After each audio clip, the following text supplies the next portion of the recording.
All right, everybody. Welcome back to the 8th and final episode of Biome Explorer. As you can see, we have made it up to the Forgotten Lands. So this is going to be the final episode of the series. If you don't know what the series is, I'll just give you a quick explanation. Biome Explorer is just that. We go to each biome and we explore. This is mainly a series meant for people who are new to the game. Kind of just helps you realize what ingredients, what materials, what critters, what characters, everything about the biome and where stuff is found. So that's why I started the series, because when I started playing this game a couple months ago, I found I was lost a lot of time when I was trying to find certain ingredients or certain materials. So I thought I would make a resource for people to be able to go, watch, and just learn all about a specific biome. Surrounded by fools. Oh, Scar, you're not surrounded by fools. You're fine.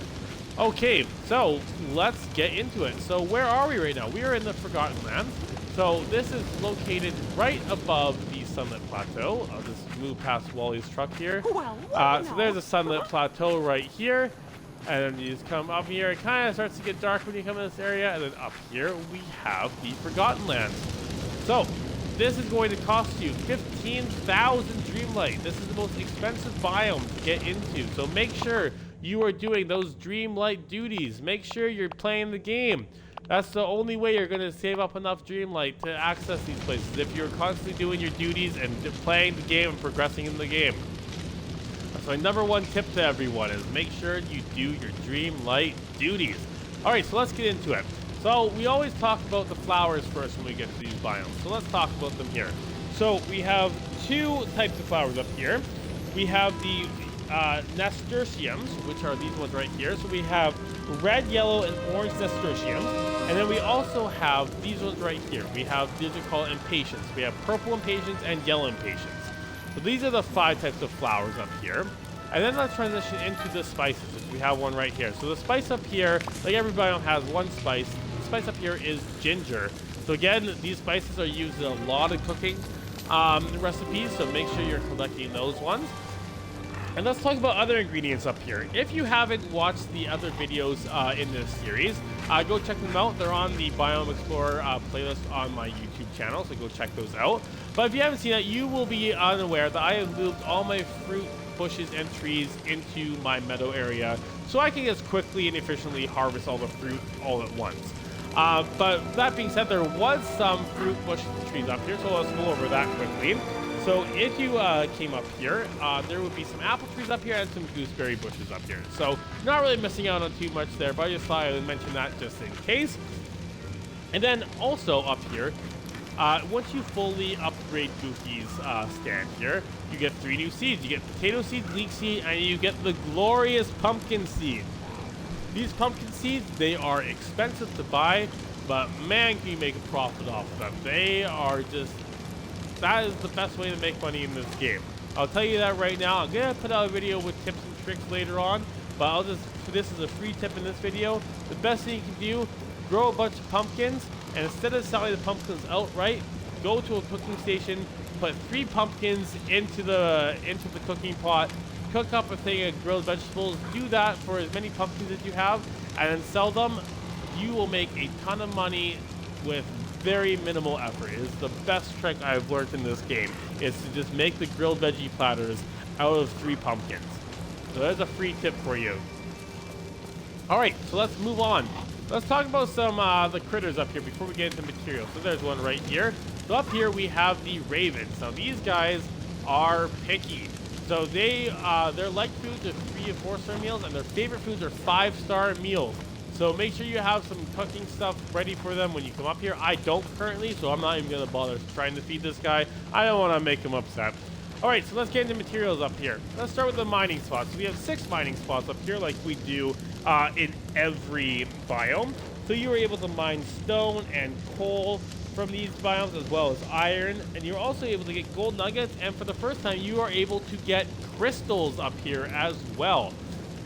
Now, I didn't mention it in the Sunlit Plateau video because it's not really part of the biome, but from the Sunlit Plateau video, you're able to access the Vitalis mines, where you can also get some crystals and other gems as well. But up here, you just get the normal crystals. If you were digging up here, you were able to get soil and pebbles quite regularly, as well as clay. Again, if you're looking for pebbles, I recommend personally the forest. That's where I've had the best luck. Now, if you're looking for clay, I recommend going to the glade to get your clay from. That's where I've had the best luck getting clay. But again, I've heard varying opinions on that. Let me know in the comments where you find the best resources to get from biomes are. So let's see, what else can we talk about here? Let's talk about some gems here. So we talked about crystals. You can also get amethyst and shiny amethyst, which are the purple gems. You can also, for the first time, get these light blue gems here. These are diamonds, and you can also get the shiny version of them as well. These are the most expensive gems in the game, so they are good gems to have. I quite regularly see these on people's favorite gifts list. I don't like giving them away personally because they are kind of hard to find sometimes. But that being said, if I really need to level up someone, I will sacrifice a diamond or a shiny diamond every once in a while just to get their friendship level up. All right, so let's move on to the fish. All right, so as we know, if we fish in a no rippled area, we're gonna get some seaweed, we're gonna get some red algae, or we're gonna get some cod or bass. Like, it's cod up here, but it's always gonna be those three things or those four things when you're fishing in a no ripple area. If you fish in a white rippled area, we are going to be looking at tuna, which is a repeat one, but exclusive to this biome is sole.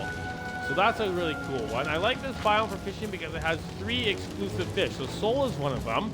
If you go to the blue ripples, you're able to get squid, and then you're also able to get lancet fish, which is exclusive to this area. And the orange ripples here, you are able to get anglerfish, which is the 3rd exclusive fish to this area. So lots of really neat fish up here. Really cool place to fish. And I find, even though there's only 2 fishing spots, I find that it's quite, the fishing spots replenish quite regularly. And it's not always replenishing with just white ones, which bugs me sometimes when I'm trying to do a lot of fishing in one area. So just something to keep in mind there. The last thing that we had to talk about is characters up here. So far, there are no characters up here, which you unlock, but you see this mysterious pumpkin house here.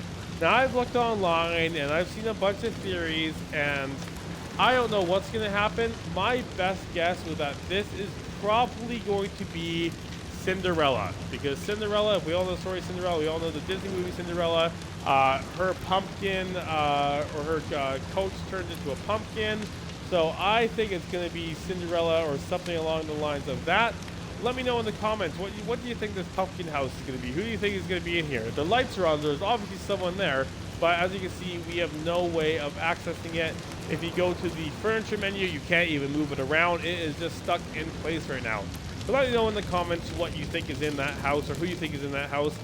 Also, let me know in the comments if I missed anything in this video, or if you have any questions or comments, drop a comment down below. I'm always reading the comments, always looking for feedback, so let me know what you have to say.